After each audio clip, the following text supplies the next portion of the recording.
Get John Williams the ball somehow. Redden's going to take the shot.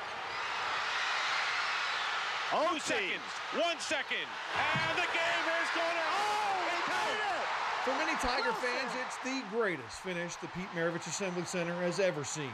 Anthony Wilson's buzzer beater propelling the 11th seed LSU to Atlanta and on to the Final Four, upsetting number 4 Memphis State, the same school Dale Brown's first team shocked 13 seasons earlier in his Baton Rouge debut, when those other Tigers were 11th in the nation. Carl Mattis gave a no-name guy from North Dakota a chance. A group of guys, not very talented, but liked each other, believed in the system. Bunch of scrubs, just a bunch of scrubs. A few leftovers from Maravich. At the 100-year celebration, Ed Palubinskas, Collis Temple Jr., returning to the court where they'd earned all SEC honors, setting the foundation for the man who ranked second only to Kentucky legend Adolph Rupp. In the segregated 60s, Rupp had his runts.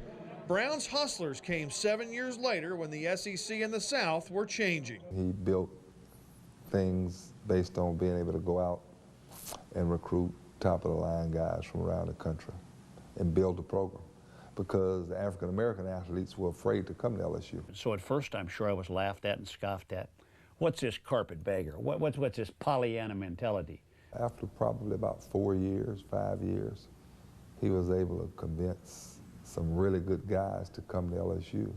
A superb multi-purpose facility that doubles as a basketball arena. Pete's Palace was brand new, but not exactly packed when Brown succeeded his father, so Brown roamed the state recruiting fans and went to Kentucky for talent. Landing flashy guard Kenny Higgs, the school record holder for assists, who's also 6th on the scoring list. Then Brown convinced consensus All-American Duran Rudy Macklin to leave the state where most blue chippers prefer the big blue to play his basketball on the Bayou. Louisville, UCLA, Maryland, and LSU. So I got calls from school saying, why is LSU on the list? LSU's campus was the best. And I was excited and told my parents, I said, gosh, this school is nice down there. It's not like what everybody said. Huh? Coach said, I need you to come to LSU. After 3 straight losing seasons, Brown was desperate to elevate the Tigers' game, and Macklin delivered. 32 years ago, number 40 made his debut with 40 points and 32 rebounds against Tulane as a true freshman. His impact on the program, 15 and 12, turned into 18 and 9 in one of the program's pinnacles. And the students probably will not sit down the rest of the way. With all 5 starters on the bench with 5 fouls, the men Brown liked to call reinforcements, knocking off number 1 Kentucky, a team that would wind up with a 30-2 mark and a national championship. Even with Macklin missing due to a knee injury, the record rose to 23-6 his junior year, the rest of the Tigers earning LSU's first SEC title in a quarter century. And 30 years ago this week, guys like the astronaut Dwayne Scales and the blonde bomber Jordy Holtberg leading the way, Brown made good on a promise to former WAFB sports director, the late Jay Townsend, after the Tigers beat Appalachian State for his first NCAA tournament win. You told me you'd do that. You told me you'd do that. Fantastic defense. Scales and Holtberg were around to see the record improve to 26-6, narrowly missing the 1980 Final Four, but with newcomers like Howard Hi-C Carter and Leonard Swat Mitchell filling their shoes, seniors Greg Cook, Martin, and Macklin filled out a starting 5 unparalleled in school history. A win over Georgetown at the Great Alaskan Shootout, starting a string of the record 26 straight victories that ended only after the PMAC's biggest crowd ever celebrated a 17-0 start in the SEC and a win over the Rebels of Ole Miss. A few weeks later, there was a bigger celebration in the Superdome. Victories over Arkansas and Wichita State, sending Brown's Midwest regional champs to Philadelphia in the Final Four, where Indiana and Virginia kept their best win total ever at 31 after a couple of disappointing defeats. While restrictions and NCAA licensing fees make it impractical for us to show so many March Madness moments from the 80s, it is imperative we recognize their significance, like defeating Kentucky with a 6'6 freshman forced to play center after suffering 3 losses to the Wildcats the same season.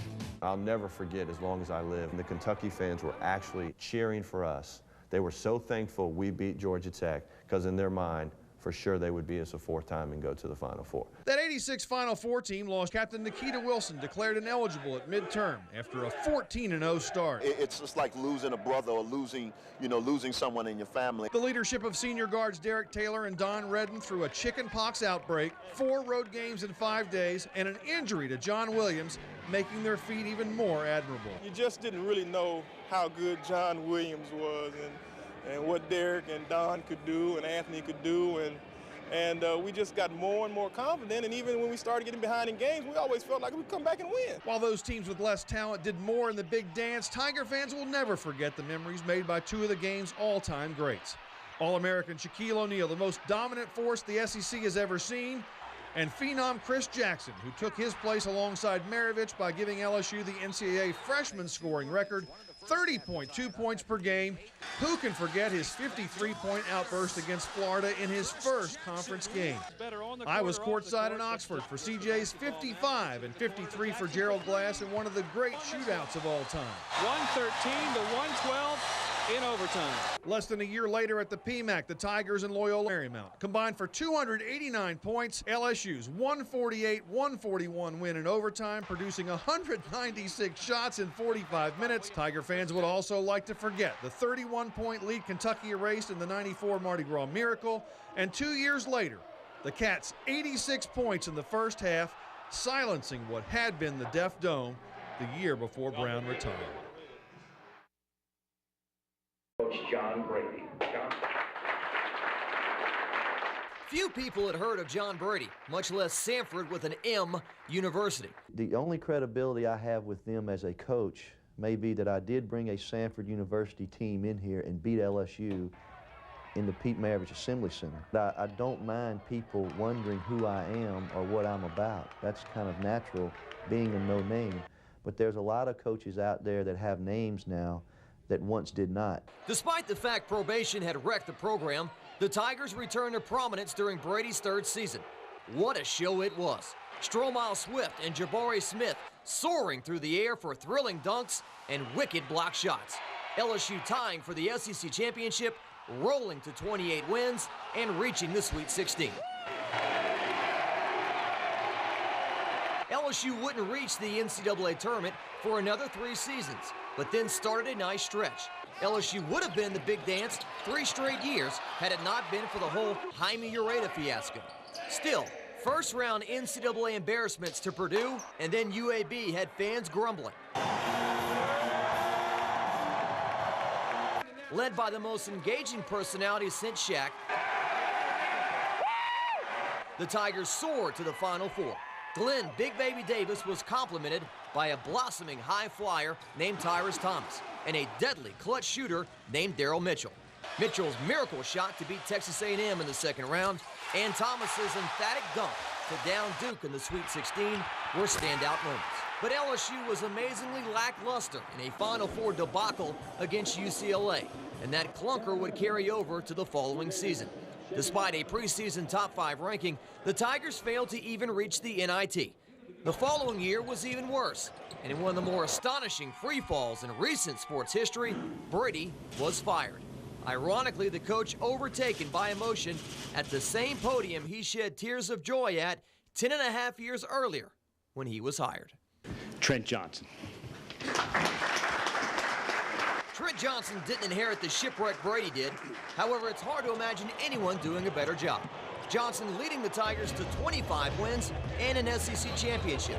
This from a squad that had to rally to finish 13-18 the year before. Players like Marcus Thornton have been disciplined, coached, and improved drastically. And while Johnson will have to recruit like a devil to replenish a horde of departing talent, for the moment, it appears LSU has chosen the right man to lead them into the future.